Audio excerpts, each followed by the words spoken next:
거룩한 주일 우리 하나님께서 주시는 말씀은 마태복음 2장 1절에서 12절입니다. 마태복음 2장 1절에서 12절 말씀까지 우리 한 절씩 교독합니다. 헤롯 왕 때에 예수께서 유대 베들레헴에서 나심에 동방으로부터 박사들이 예루살렘에 이르러 말하되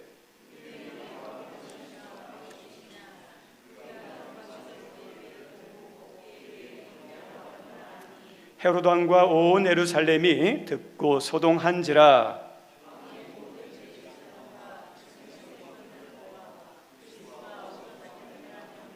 이르되 유대 베들레헴이 오니 이는 선지자로 이렇게 기록된 바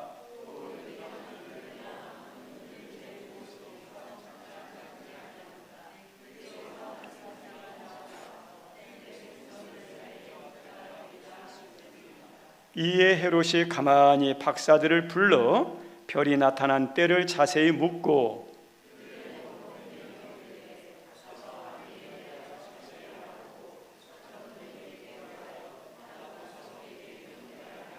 박사들이 왕의 말을 듣고 갈새 동방에서 보던 그 별이 문득 앞서 인도하여 가다가 악이 있는 곳 위에 머물러 서 있는지라. 집에 들어가 아기와 그의 어머니 마리아가 함께 있는 것을 보고 엎드려 아기께 경배하고 보배압을 열어 황금과 유황과 모략을 예물로 드리니라.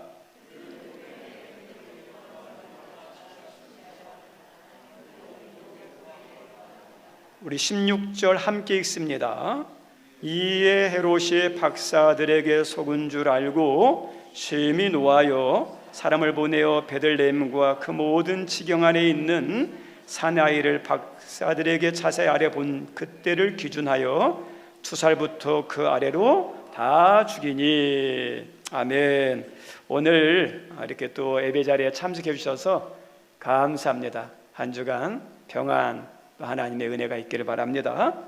오늘 말씀 제목은 예수 그리스도 신앙입니다. 예수 그리스도 신앙. 우리 한번 같이 읽어볼까요? 시작. 예수 그리스도 신앙. 예전에 영원히 해가 지지 않는 나라라는 칭호를 받았던 배영 제국이 있었습니다. 그의 강력한 군대를 통해서 식민지를 이렇게 개발해 가지고 인도를 비롯한 식민지, 그래서 전 세계 인구의 5분의 1, 전 세계 면적의 4분의 1을 차지했던 해가 지지 않는 대영제국이 있었습니다. 그런데 이 대영제국에서 숨기고 싶은 흑역사 같은 것이 하나가 있습니다. 그 중에 하나가 흑인 노예 무역이에요. 흑인 노예 무역. 이 흑인 노예 무역은 한 1400년경 아프리카에서 가까운 포르투갈에서 시작됐는데 가장 활달하게 가장 왕성하게 했던 나라는 영국입니다. 그 흑인 노예를 열심히 했던 것 중에 하나가 어떤 거냐면, 당시 미국이라는 나라가 이 영국의 식민지였어요. 그리고 그 미국은 주 사업이 농사의 농사, 목화를 비롯한 그 농사입니다. 그러다 보니까 노동력이 많이 필요했고, 그리고 값싼 노동자들이 필요했습니다. 그러다 보니까 이 아프리카에 있는 흑인들을 잡아다가 노예로 이렇게 파는 무역이 활발하게 이루어졌습니다. 1800년경 이렇게 산업혁명이 일어났는데, 그 산업혁명이 일어날 때 자본이 있어야 돼요. 근데 그 자본이 대부분 어디서 나왔느냐? 노예무역에서. 그만큼 이 영국은 이 노예무역과 밀접하게 관련된, 그리고 그 수많은 수탈과 아픔과 그 살인을 자행했던 그 부끄러운 역사와 연결되어 있습니다. 당시 미국의 8규의 노예선에 실렸던 흑인들의 모습들을 제가 요즘 이렇게 방송에서 하는 이런 세계사 이런 것을 좀 보고 있는데, 거기에 보니까 비참한 모습이 나와요. 제가 보니까 넘겨주세요. 안 되네. 좀 검정해서 잘 안 보여져. 흑인 노예손인데 사람들은 막 이렇게 가득 채웁니다. 발디딜 틈 없을 만큼. 그리고 넘겨주세요. 이게 뭐냐면 그 조그마한 공간에 많은 사람을 태우기 위해서 흑인들을 어떻게 하냐, 짐을 이렇게 하는 그 책장처럼 만들어 가지고 거기서 누워 가지고 물건처럼 해가지고 거기다가 어떠냐면 쇠사슬, 착고 같은 것을 채우고 이렇게 장거리 항해를 합니다. 넘겨주시기 바랍니다. 그러다가 먹질 못하고 마시질 못하고 저렇게 생활하니 어때 대소변 제대로 보겠습니까? 완전 오물 같은 곳에서 장거리 여행을 하다 보니 목마름, 배고픔, 이질, 그런 풍토병 같은 거에 걸려가지고 몸이 쇠약해지고 죽어요. 그러면 어떠냐, 가차없이 바다 한가운데 물건 버리듯이 그냥 다 버려버립니다. 이게 당시 그 노예무역의 흑인들의 비참한 그 모습이 보여요. 그리고 그 뒤에 보면 이렇게 나옵니다. 그리고 이제 무역, 거기 미국 같은 데 도착해서 이제 경매를 해요. 우리 성도님들 이런 단에다가 그 사람을 올려놓고 어떠냐면 경매합니다. 얼마 그냥 사가는 거죠, 필요한 사람들이. 그리고 사가면 그걸로 끝나지 않습니다. 자기가 소유한 노예인 것을 이렇게 보여주기 위해서 시뻘겋게 물에다 달군 그 쇠의 표 인식이 있어요. 그럼 어깨라든지 등에다가 탁 치집니다. 그럼 인식이 딱 되면 이 노예는 누구의 소유. 그렇게 노예가 되어서 이제 한평생 그 주인의 농장이라든지 거기서 일하는 거예요. 아침부터 저녁까지 짐승 취급받으면서.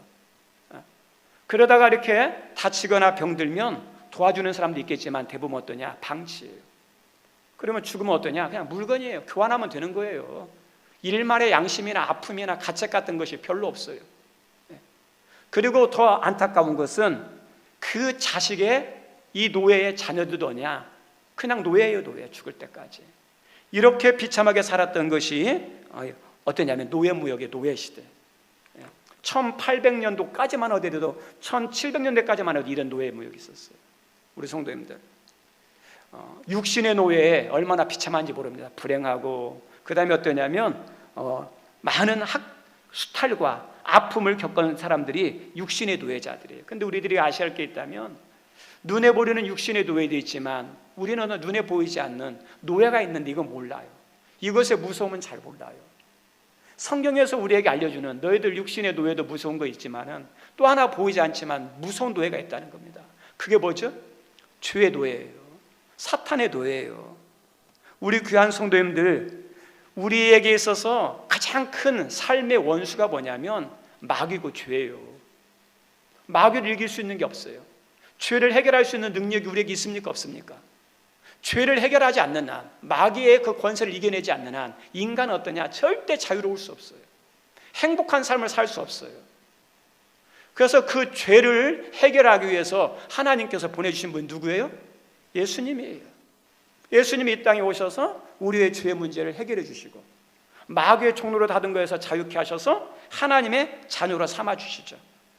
그래서 우리는 예수님으로 말미암아 죄의 문제가 해결되고 마귀의 자녀에서, 마귀의 소속에서 누구의 소속이 되죠? 예수님의 자녀가 되죠. 우리 성도님은 기억하세요. 주인이 누구냐에 따라서 운명이 달라져요. 우리 오늘날 반려견, 반려묘 키우죠.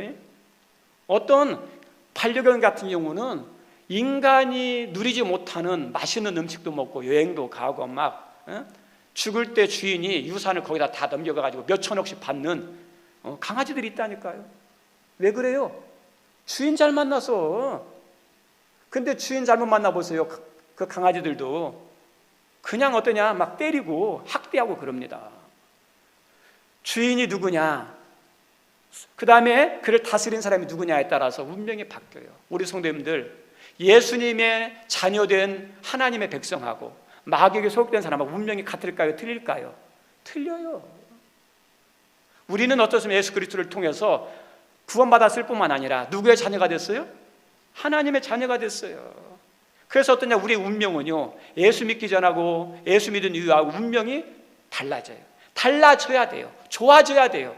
하나님이 여러분의 삶을 그렇게 축복하기를 또한 기뻐하십니다. 그래서 마태복음 1장에 예수님 이 땅에 구원자로 오신 것을 보여주는 것이 족보죠. 그 족보를 통해서 거기에 들어갈 수 없는 죄인들, 아주 문제가 가득한, 흠이 많은, 자격이 없는 여인들이 나왔다고 그랬잖아요. 그 여인들이 그런 예수님의 거룩한 은혜의 족보에 들어간 걸 통해서 우리에게 보여주는 게 뭐냐? 다른 게 아니에요. 어떤 사람이라 할지라도, 어떤 죄인이라 할지라도 모든 백성, 모든 족속은 다 구원받고 하나님 자녀가 될 수 있다는 거. 차별이 없어요. 차별이 없어요. 그리고 예수님 안에서 모든 은혜의 문, 축복의 문은 어떻게 했다? 활짝 열렸다는 거예요. 열렸어요. 그리고 누구든지 예수님 안에서 하나님 나라의 귀한 인물로, 일꾼으로 쓰임받을 수 있다는 것을 보여주기 위해서 예수님의 족보에 흠 있는, 자격 없는 그런 문제 있는 여자들의 이름이 나오는 거예요. 그런 사람도 다 예수의 은혜 안에 들어온다는 거죠. 우리 세계에 이렇게 나라를 보면 좀 기독교를 믿는 나라가 있고 예수님을 믿는 나라가 있고 불교나 힌두교 있어요. 우리 힌두교 인도라든지 불교를 믿는 나라들 보십시오. 근데 거기에 보면 이 잘 사는 사람하고 못 사는 사람하고 빈부의 차가 얼마나 큰지 몰라요. 특별히 인도 같은 경우는 아직도 카스트 대제로 해가지고 신분제도가 있어요. 높은 사람 막 누리고 살고, 밑에 있는 천민들은 어떠냐? 학대받으면서도 빼앗기면서도 아무 항변도 안 해요. 가난하게 사는 것을 당연하게 여겨요. 그렇게 학대받는 것을 당연하게 여겨요. 운명처럼 여겨요. 우리 성도님들, 우리가 가난하게 살고 학대받는 것이 운명입니까? 그런데 거기는 항변 안 해요. 그래서 우리가 보면서 이해가 안 되는 거예요. 왜 저 사람들은 항변을 못할까? 왜 저렇게 빼앗길까? 가난한 것을 왜 당연히 여길까? 거기서는 어떤 노력하는 게 별로 없어요. 그리고 그것을 어떠냐? 운명처럼 여기고 그 안에서 막 즐거워해요. 왜 그런 줄 아십니까?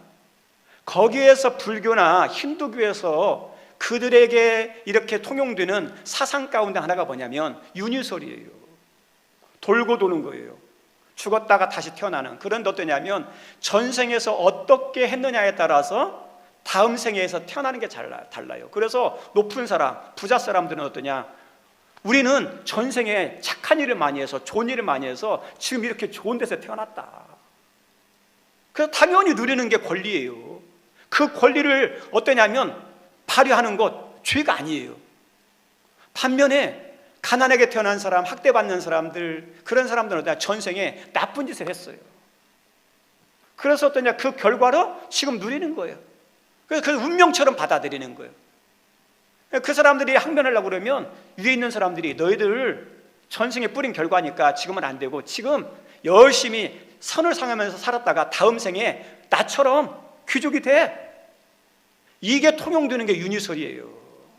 그래서 그 사람들은 지금의 삶에 대해서 그냥 어떠냐? 만족하고 운명처럼 여기서 사는 것이 힌두교와 불교 국가에 살아가는 사람들의 모습이에요. 그런데 기독교의 특징은 뭔지 아십니까? 그게 운명이 아니에요. 그 운명은 받아들이고 거기에 순응하면서 사는 게 아니라 얼마든지 어때요? 이겨낼 수 있고 극복할 수 있다고 생각하는 것이 기독교예요. 왜요? 예수님을 믿으면 나중이 아니라 다음 세대가 아니라 지금 어때요? 구원받을 수 있어요. 지금 어때요? 모든 저주의 사슬이 끊어지고 은혜의 문, 축복의 문을 열어서 받아 누릴 수 있는 것이 우리 기독교 신앙이에요. 너희들만 높아지고 쓰임받는 게 아니라 예수님 안에서 지금 예수 믿으면 너희들도 얼마든지 어때요? 하나님 나라의 귀한 일꾼이 될 수 있다는 것이, 이게 기독교의 신앙의 핵심이에요. 그래서 우리 예수님이 우리에게 주신 은혜가 언제 주신 거예요? 저 따라합니다. 지금이에요. 지금. 우리 성도님들, 여러분의 운명처럼 여기지 마세요. 이게 당연히 내 삶에 뿌린 결과라고 생각하지 마세요. 여러분이 착하게 살았던 그것이 여러분의 운명을 바꾸는 게 아니에요. 내가 잘하면 얼마나 잘하겠습니까? 우리의 운명을 바꾸는 것은 십자가예요. 십자가. 내가 했던 공로 사상 의지하지 마세요. 우리 집안 생각하지 마세요. 아무리 안 좋은 집안도, 아무리 열심히 한 공로도 내세우는 게 아니라 그것을 깔고는 십자가는 비교가 안 돼요. 십자가가 나의 모든 것을 끊어내고 열어놓으시는 것이고, 십자가가 어때요? 모든 것을 어때요? 우리의 공로보다 우선되는 게 십자가예요. 여러분들이 뭘 앞세우고 나가야 돼요? 십자가야. 우리 자녀들, 우리의 학생들 있습니까? 우리 부모님들이 못해주는 거 있을 수 있죠. 그러나 우리 자녀들이 신앙이 들어가면, 예수의 십자가 신앙이 들어가면, 그 자녀들이 십자가를 앞세우면서 하나님, 우리 가정이 막혔는데 하나님 예수 이름으로 좀 열어주십시오. 도와줄 사람 없는데 하나님, 나를 구원하신 주님, 이 삶의 문제도 우리 하나님이 좀 구원해 주십시오. 예수의 십자가의 은혜를 앞세우고 나가면서 기도하고 열심히 하면 우리 하나님께서 어떨까요? 언제 은혜 주실까요? 지금 역사하셔요. 나중이 아니에요. 그게 뭐냐면 우리 예수님께서 주신 은혜예요. 오늘 말씀에 보면 두 종류의 신앙이 나와요. 하나는 누구냐면 동방박사의 신앙이 나오고, 또 하나는 대헤롯의 신앙이 나와요. 우리 동방박사의 신앙은 알곡신앙이라 할 수 있고, 대헤롯의 신앙은 가라지 신앙 같은, 우리는 누구의 신앙을 좀 생각하고 본받아야 하냐면 동방박사의 신앙이에요. 우리 동방박사들을 헬라어로 하면 마고이라고 그럽니다. 별을 연구하는 점성가. 지금으로 하면 어떠냐면 두 가지예요. 천체 과학자들. 그러면서 또 어떠냐, 이 당시에는 천체 과학자면서 이 별은 단순한 별이 아니라 다 개인의 별이 있다고 그래서, 그래 저 별은 너의 별, 저 별은 나의 별, 그런 노래 있잖아요. 별이 다 있어요. 그래서 그 별을 보면서 자기 개인과 국가의 운명이 연결되어 있다고 생각해요. 그런 것을 연구하는 사람들이 이 박사들. 그리고 박사들은 또 다른 의미로 와이즈맨, 내가 지혜로운 사람이에요. 우리 요셉이 애굽 나라의 총리로 돼 있을 때 있었죠. 그 애굽 나라의 총리 옆에 누가 있었냐면 박사들이 있었어요. 지혜로운 사람들. 그리고 다니엘이 바벨론의 총리로 있을 때도 그 바벨론 왕 주변에 누가 있었느냐? 박사들이 있었어요. 술사들, 박사들이라고 있었습니다. 왜냐하면 이 왕이 정책을 펼 때를 혼자 하는 게 아니라 지혜자들의 조언을 구해야 하잖아요. 그 지혜자들이 있었어요. 이 사람들은 그런 지혜자예요. 그 당시 상당한 수준이 있는, 학력 있는, 지적인 능력 있는 사람들. 그러면서도 또요, 천체의 별을 이렇게 하면서 그 사람의 운명, 국가의 운명을 이렇게 알아가는, 그리고 그것을 왕에게 조언해서 이렇게 하라고 알려주는 사람들이 박사들이었습니다. 이 사람들도 어떠냐, 별을 이렇게 관측하고 있는데 지금까지 보지 못한 별, 역사적에서 발견하지 못한 큰 별을 파는 거예요. 야, 이거 위대한, 지금까지 태어난 왕 가운데 최고의 왕이 태어났다. 그 왕의 별이다 하면서 그 왕의 별에 대해서 막 궁금했어요. 그 왕의 별을 찾아가서 경배합니다. 이게 동방박사예요. 그 왕의 별이 누구죠? 예수님이죠. 우리 성도님들, 이게 가능할까요? 그것을 진짜 이 세상에 태어난 최고의 왕이고 그 왕을 보기 위해서 직접 찾아가서 경배한다는 게 이게 가능할까요?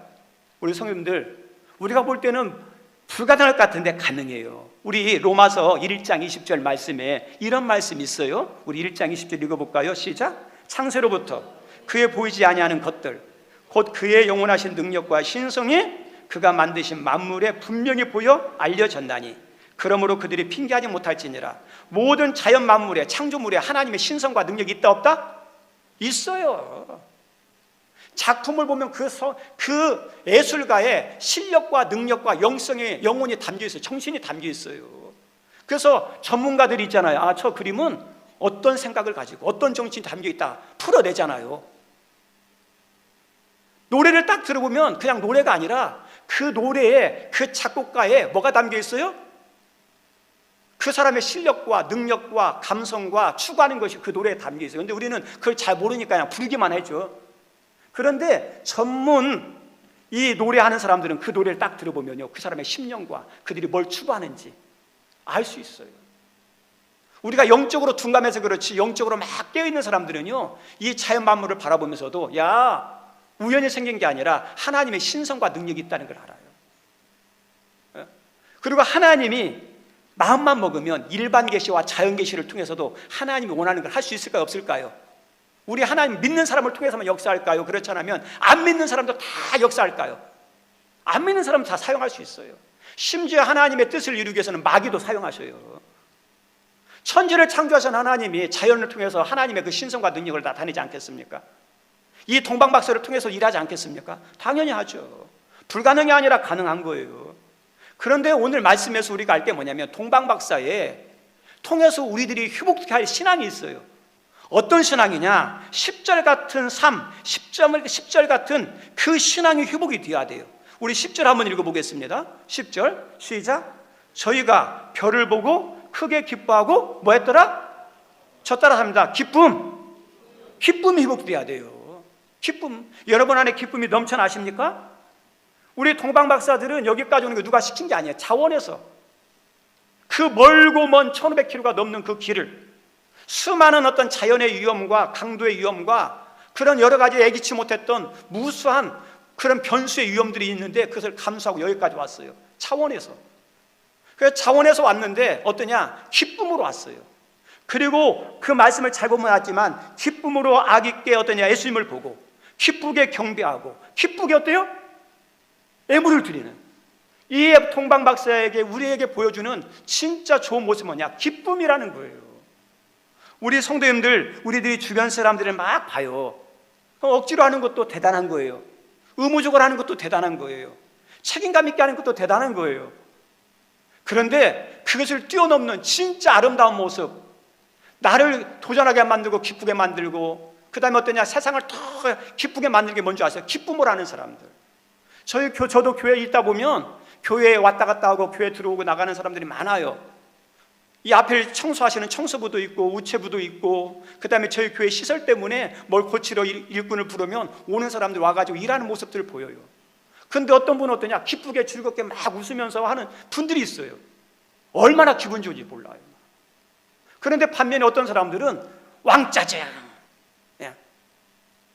차갑게, 그리고 머리에 인내천 딱 하면서 막 하는 사람이 있어요. 우리 성도 보는 사람도 힘들어요. 보는 사람도. 여러분들은 어떤 사람의 보기 좋아요? 우리 믿는 사람들은 꼭 기억할 게 뭐냐면 이 은혜가 있어야 돼요. 직장에서 일할 때도 믿는 사람이 어떻게 일해야 돼요? 할 수만 있다면 기쁘게 해야죠. 피할 수 없으면 즐기라 그러잖아요. 세상에서도 즐겁게 하는 거. 그런데 회복될 게 뭐냐면 이 동방 박사가 여기 올 때, 예수님께 올 때 그 먼 거리를 기쁜 마음으로 왔어요. 기쁘게 예수님을 뵀어요. 기쁘게 경배했어요. 기쁘게 예물 드렸어요. 마찬가지예요. 우리 성도님들, 우리들의 회복해야 할 신앙이 뭐예요? 교회 올 때 기쁘게 오심. 예배 드릴 때 어떻게 예배 드리는 거예요? 기쁘게 예배 드리는 거예요. 섬길 때도 어떻게 섬기는 거예요? 식당에서 일하면서 짜증내면서 하지 마시고 웃으면서. 안 나는 것도 마찬가지고. 그러면 나도 기쁘고 다른 사람도 기쁘고 하나님께 영광이 되겠죠. 이 동방 박사의 모습이 기쁨의 신앙이에요. 그리고 더 나가서 이 동방 박사는 빈손으로 오지 않고 왕에 어울리는 예물을 준비해서 가져왔어요. 그게 뭐죠? 황금과 유향과 모략이죠. 황금은 당시 임금들에게 드리는 선물이에요. 아주 귀한 거죠. 그리고 유향은 제사장들이 쓰는 것, 모략은 시신에게 쓰는 그런 향품이에요. 우리 예수님과 다 연결되죠. 예수님 왕으로 태어났잖아요. 우리의 죄의 대속자 대신 대제사장이잖아요. 죽었을 때 어때요? 이렇게 모략을 이렇게 하잖아요. 어떻게 알았는지 이 동방 박사가 알고 왔어요. 어떻게 알았는지 모르겠어요. 아마 하나님의 감동을 주신 것 같아요. 우리 예수님이 십자가에 달려 돌아가시기 전에 옥합을 깨트린 여인이 왔어요. 근데 그 옥합을 깨트린 여인이 예수님의 장례를 위해서 준비했다 그랬거든요. 알고 했을까요? 몰랐어요. 하나님의 감동 주시니까 그렇게 했거든요. 살다 보면 지혜로운 사람이 필요해요. 지혜로운 사람은 여름날에 시원한 냉수 같다라는 말이 표현이 나옵니다. 다시 말하면 알아서 지혜로운 사람은 딱딱딱딱딱딱 해요. 알아서. 그러면 주인이 얼마나 시원한지 몰라. 가려운데 이거 긁어주세요 하면 막 긁어주는 게 아니라 가만히 있으면 가려운데 막 긁어주는 사람이 있어요. 지혜로운 사람이에요. 네. 그런데 이 지혜로운 사람보다 한 단계 앞서가는 사람이 뭐냐? 성령의 감동하심이 있는 사람이에요. 성령의 감동이 있으면요 적절하게 지혜롭게 상황에 맞게 때에 맞게 딱딱딱 해요. 이 동방 박사가 그래요. 옥합을 깨트린 여인이 그래요. 교회에서 일하다 보면 성령의 감동을 준 사람들이 있어요. 그 사람들이 딱딱딱딱딱 합니다. 저는 우리 성도님들이 그런 성령의 감동하심이 있는 은혜 사람들이 되기를 바랍니다. 이 동방 박사가 그랬어요. 그리고 동방 박사가 드린 이 세 가지 예물도 귀한 거지만 이것보다 더 귀한 게 있어요. 우리 성도님들, 동방 박사의 세 가지 예물보다 더 귀한 게 뭘까요? 동방 박사 자신이에요. 우리 예수님께서, 우리 하나님께서 이 동방박사 애물도 귀하지만 뭘 더 귀하게 여길 거예요? 그의 아기 예수님을 알아보고 먼 거리를 기쁨으로 와서 즐겁게 경배하고 애물 드리는 그 동방박사 그 자체, 그 자신들을 기뻐하는 거예요. 어떤 분들은 그래요. 우리는 가난해서 배운 게 없어서 하나님 못 섬겨, 하나님 기뻐하지 않을 거야. 우리 성도님들 그 장난에 놀아다니지 마세요. 못 배웠어도 가진 게 없어도 괜찮아요. 있으면서 안 드리는 게 문제지만 없는 사람은 어때요? 없는 것을 하나님 때문에 하나님이 없다고 해가지고 싫어하는 게 아니에요. 없을지라도 이 자리에 기쁨으로 와서 하나님께 감사하면서 예배드리면 여러분 자신이 어때요? 하나님께 드리는 가장 귀한 예물이에요. 가장 귀한 예물, 하나님께 오는 것이. 저 따라서 합니다. 내 자신이 하나님이 가장 기뻐하는 예물이다. 아멘? 그죠? 하나님이 가장 기뻐하는 예물이 내 자신이에요. 내 자신. 그러면 내 자신이 어떠냐? 거룩한 산제물로 내 마음을 드리고 내 정성을 드리고 내 사랑을 담아서 드리는 거예요. 예배 드릴 때도 어떻게 드려야겠어요? 그러면요, 내 자신을 드리는데 사랑을 담아서, 마음을 담아서 정성껏 드려야죠. 찬양을 해도. 그러면 하나님은 어때요? 그거 기뻐하시는 거예요. 최고의 예물이 뭐라고요? 우리 자신이에요. 동방박사는 자기 자신을 드리는 거예요. 그리고 이 동방박사가 어땠냐면 이제 돌아갈 때가 됐는데 대로되게 안 가고 몰래 이렇게 도망가요. 누가 알려줬죠? 하나님이 알려줬어요. 왜냐? 알려주면 죽이니까. 다시 말하면 이 동방박사는 몰랐을 때는 그냥 실수했지만 알고 난 다음에 실수하지 않고 하나님 말씀에 순종했어요. 누구 말씀보다요? 대헤롯의 말보다 하나님의 말씀을 순종했어요. 신앙이 뭔지 아십니까? 순종과 연결돼요. 우리들이 왜 예배드려요? 왜 기도해요? 왜 성경 읽어요? 우리는 기도를 해요. 예배를 드려요. 말씀을 읽어요. 그런데 순종은 안 해요. 우리들이 예배드리고 기도하고 말씀 읽는 것 중에 하나가 뭐냐면 더 순종하고 더 사랑하려고 그러거든요. 이 동방박사는 어떠냐? 하나님께 왔어요. 예수님께 왔어요. 경배했어요. 예물을 드렸어요. 그리고 나한테 뭐 어떻습니까? 순종했어요. 여러분의 신앙이 이런 신앙이 되기를 바랍니다. 이게 동방박사의 신앙의 모습이고 대헤롯의 신앙은 어떤 신앙이냐면 우리가 알고 있는 것처럼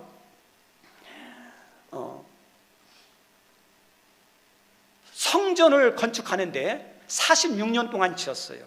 우리 요한복음 2장 20절 한번 읽어볼까요? 요한복음 2장 20절 시작. 유대인들이 이르되 이 성전은 그죠? 46년 동안 지었죠. 건축했어요. 왜 지은 줄 아십니까? 믿음 때문에 지었을까요? 아니요, 믿음 없어요. 이 사람은 에돔 족속이에요. 에돔 족속인데 왜 지었느냐? 유대인들이 환심을 사기 위한 정치적 목적 때문에 46년 동안 뭐 했어요? 성전 지은 거예요. 그리고 이 사람이 예수님의 태어난 장소를 알려달라고 한 이유가 뭘까요? 경배하려고 그랬습니까? 아니요, 알면 죽이려고 그랬어요. 대헤롯은 예수님에 대해서, 유대인에 대해서 에돔 족속이기 때문에 이 이스라엘의 유대인에 대한 것도 예수님에 대한 것도 어느 정도 다 알아요. 역사를 아는 사람들이에요. 근데 이 대헤롯은 예수님을 어떠냐? 믿진 않아요. 그러다 보니까 어떠냐? 정치적으로 이용해요. 그리고 예수님이 이렇게 태어난 걸 안 알려주고 도망가니까 그 예수님을 죽이기 위해서 베들레헴 주변에 있는 2살 이하의 남자아이는 다 어떻게 하죠? 죽이죠. 우리 성도님들 가장 사악하고 악하고 무서운 사람이 누군지 아세요? 애기 죽이는 사람. 어떻게 애기를 죽입니까? 다른 사람은 몰라도 애기는 못 죽여요. 근데 애기를 죽이는데 한 사람만 죽여도 사악한데 얼마나 많은 사람을 죽였습니까? 이게 대헤롯이에요. 형식적인 성전 건축하고 형식적으로 경배하려고 하는. 말씀 마칩니다. 우리 성도님들, 오늘 우리들이 꼭 기억할 게 있다면 동방박사의 신앙과 대헤롯의 신앙의 차이가 뭐가 있을까요? 다른 게 아니에요. 그것은 예수 그리스도에 대한 것에서 차이가 나요. 우리 예수님의 공식적인 이름이 뭐라고 그랬죠? 저 따라서 합니다. 예수 그리스도. 이게 예수님의 공식적인 이름이에요. 하나님이 우리에게 알려주는 이름이에요. 우리 예수님이 누군지 아냐? 예수는 그리스도야. 예수님은 그리스도야. 저 따라서 합니다. 예수님은 그리스도십니다. 이 그리스도는 헬라어로 그리스도, 히브리어로 메시아라는 뜻이에요. 이 예수는 육신적인 이 모습, 사람들이 눈으로 알고 역사를 통해서 알 수 있는 그 인간 예수, 나사렛 예수, 베들레헴에 태어난 예수, 그걸 말하는 거예요. 근데 그리스도는 어때요? 영적인 비밀, 하나님의 구원자, 구원자라는 의미예요. 저 따라합니다. 예수님은 구원자다. 구원자는 비밀이에요. 하나님의 은혜를 주셔야 돼요. 믿음을 주셔야 돼요. 근데 우리는 예수를 알면 끝나요. 어디까지 알아야 됩니까? 그리스도까지 아셔야 돼요. 예수님을 그리스도입니다. 예수님이 나의 구원자입니다. 오늘 이 대헤롯은 예수님을 인간 예수로만 아는 거예요. 그리스도를 몰라요. 안 믿어요. 그런데 이 동방박사는 어떠죠? 그 예수님을 그리스도로 아는 거예요. 거기에서 신앙의 차이가 있어요. 여긴 우리 귀한 성님들 오늘 와서 예배 드리는데 여러분에게서 예수님은 누구십니까? 그리스도예요. 그 그리스도를 알고 믿는 그 믿음이 있기를 주님의 이름으로 축원드립니다. 그리고 그 그리스도신 예수님은 우리의 구원자인데 언제 구원해 주십니까? 지금 여러분의 어떤 문제에서 구원하기를 기뻐하실까요? 모든 문제. 우리 예수님 우리는 구원자로 오셨어요. 그 구원자이신 예수님을 알고 믿고 그 그리스도 안에 있는 그 은혜를 사모하고 받아 누리는 여러분 모두가 다 되기를 주님의 이름으로 축원드립니다. 우리 시간에